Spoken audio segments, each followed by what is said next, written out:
कहानी की शुरुआत आज से 5000 साल पहले की है, जहाँ पर दिखाया जाता है कि बिच्छू राजा दुनिया पर हुकूमत करने के लिए अपनी सेना लेके निकल पड़ा है और वो बहुत सारी जंग जीत भी लेता है। लेकिन एक दिन उसे हार का सामना करना पड़ता है और जिसमें उसके आधे से ज़्यादा सैनिक मारे जा चुके हैं। वो और उसकी सेना रेगिस्तान में भटकते रहते हैं, जहाँ से उनके बच निकलने का कोई रास्ता नज़र नहीं आता, जिस कारण वो भूख और प्यास से एक एक करके मरने लगते हैं। इस वीरान रेगिस्तान में बिच्छू राजा अकेला ही बसता है।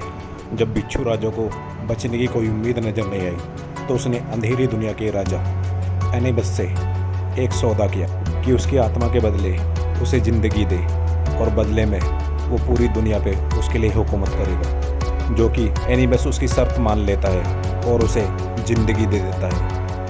दूसरी ज़िंदगी पाकर बिच्छू राजा बहुत खुश होता है और एनिबस की सेना को लेकर चढ़ाई करने के लिए निकल जाता है। इसके बाद एनिबस की सेना बिच्छू राजा के साथ जंग के लिए निकल जाती है और वो एक जलजली की तरह अपने सामने आने वाली हर एक चीज़ को राख कर देती है। और जब उसका मकसद पूरा हो गया तो एनिबस ने बिच्छू राजा की रूह को निगल लिया।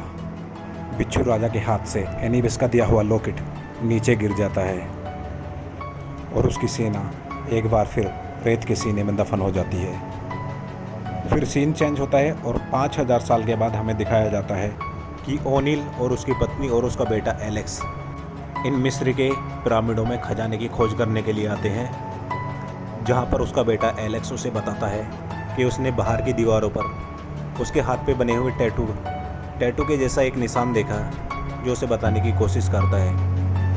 और उसकी पत्नी को दीवारों पर कुछ निशान दिखाई देती हैं, जिन्हें वो साफ करके उसका पता लगाना चाहती है कि उसके ऊपर क्या लिखा है, क्योंकि वो प्राचीन भाषा को समझ सकती है। तभी बाहर से कुछ और लुटेरे आते हैं इसी किले में सोने की तलाश के लिए, ताकि वो यहाँ से बहुत सारा सोना इकट्ठा कर सके। तो उन्हें आभास होता है कि इस किले के अंदर पहले से ही और भी कुछ लोग मौजूद हैं। फिर वो उन्हें ढूंढने में लग जाते हैं, जहाँ से एलेक्स पहले ही उनको देख लेता है और एक ऊंचे से मचान पे चढ़ जाता है, जहाँ से वो उन पर नज़र रखता है। उधर ओनिल को दिखाया जाता है कि पिरामिड के अंदर बहुत सारी सुरंगें होती हैं, जिनके अंदर वो रास्ता खोजने की कोशिश करता है। और उसकी पत्नी को एक अजीब सी खिड़की दिखाई देती है, जो अपने आप ही खुल रही होती है, जिसे देख के वो काफ़ी आश्चर्यचकित हो जाती है क्योंकि उसे उसमें पास्ट की कुछ चीज़ें नज़र आने लगती हैं, जैसे कि उसके सामने सब कुछ ज़िंदा हो। वो देखती है कि एक लड़की सामने से आती है और एक चाबी के द्वारा उसके सामने जो दरवाज़ा होता है वो उसका लॉक उस चाबी के द्वारा खोल देती है। तभी मसाल लिए हुए उसका पति वहाँ पे आ जाता है।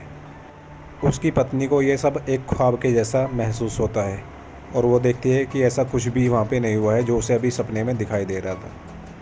वो समझ नहीं पाती ये सपना था या फिर हकीकत। उसका पति उस गेट को खोलने की कोशिश करता है, जो कि उससे नहीं खुल रहा होता है।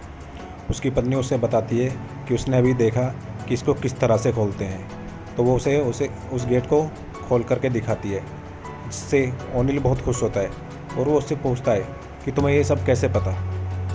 जब वो उस दरवाजे के पीछे जाते हैं तो उन्हें वहाँ पे बिच्छू राजा का निशान दिखाई देता है, जिससे उन्हें लगता है कि ये पहले सिर्फ काल्पनिक था, लेकिन ये तो सच में हकीकत में है उनके सामने, जिस पे उन्हें यकीन नहीं होता। उन्हें उस दरवाजे के पीछे एक संदूक मिलता है, जिसकी चाबी भी उन्हीं के पास होती है। तो ओनिल अपनी पत्नी को वो चाबी देता है उस संदूक को खोलने के लिए, जिसमें वो कामयाब भी हो जाते हैं, जिसके अंदर उन्हें एनिबस का वही लॉकेट मिलता है जो बिच्छू राजा के हाथ से लड़ाई के दौरान गिर गया था। जिस कंगन को हाथ लगाते ही वहाँ पे भूकंप आ जाता है और जिस पे प्राचीन भाषा में कुछ लिखा हुआ होता है, तो उसकी पत्नी उसे पढ़ने की कोशिश करती है। लेकिन इतने में अचानक से कहीं से सैलाब आ जाता है, जिस कारण सभी को वहाँ से भागना पड़ता है, जिससे बाहर निकलने का कोई रास्ता नज़र नहीं आता। किसी तरह वो वहाँ से बाहर निकलने में कामयाब हो जाते हैं और यहाँ से बच निकलते हैं। फिर हमें दिखाया जाता है कि एक जगह पर अनाबिस के अनुयायी उसके लॉकेट को खोजने के लिए खुदाई कर रहे होते हैं, ताकि वो अनाबिस को फिर से ज़िंदा कर सके। फिर अचानक से ज़मीन ऊपर उठने लगती है जहाँ पे वो खुदाई कर रहे थे, और उसमें से बहुत ही ख़तरनाक कीड़े निकलते हैं, जो कि वहाँ के मज़दूरों पर हमला कर देते हैं और उनको ख़त्म कर देते हैं, यहाँ तक कि खा के उनकी हड्डियाँ तक को भी ख़त्म कर देते हैं। फिर उन्हें उस जगह से एक मम्मी मिलती है जिसकी वो तलाश कर रहे थे, जिसे पाकर वो बहुत खुश होते हैं। दोस्तों, ये मेरा पहला एक्सप्लेनेशन था किसी भी मूवी के लिए। अगर आपको ऐसी ही मूवी अच्छी लगती है, एक्सप्लेनेशन ऐसी मूवी का आपको सुनना पसंद है, तो मैंने ये ट्राई किया है। अगर आपको पूरा सुनना है तो प्लीज़ कमेंट में ज़रूर बताना। इस मूवी का मैं पूरा एक्सप्लेनेशन डाल दूँगा। और अगर आपको ऐसी मूवी देखने में या एक्सप्लेनेशन अच्छा लगता है ऐसी मूवीज़ का, तो प्लीज़ सपोर्ट करिए इस चैनल को, ताकि मैं मोटिवेट हो सकूं और भी वीडियो पूरी की पूरी मूवी के एक्सप्लेन करने के लिए। तो यहीं पे एंड करते हैं इस वीडियो का। और अगर इस वीडियो पे कुछ अच्छे से व्यू आते हैं तो मैं कोशिश करूँगा पूरी की पूरी मूवी का एक्सप्लेन करने का, इसके सेकंड पार्ट का, थर्ड पार्ट का, और बहुत सी ऐसी मूवीज़ का, ऐसी बहुत सारी मूवीज़ का जहाँ तक हो सकेगा तो मैं कोशिश करूँगा। उससे पहले आपको सिर्फ एक काम करना है, प्लीज़ इस चैनल को सब्सक्राइब करें, लाइक करें और कमेंट में कहें कि एक्सप्लेनेशन अगर आपको चाहिए इस मूवी का तो कमेंट में ज़रूर लिखें। तो मिलते हैं नेक्स्ट वीडियो के बाद, तब तक के लिए टेक केयर, बाय बाय।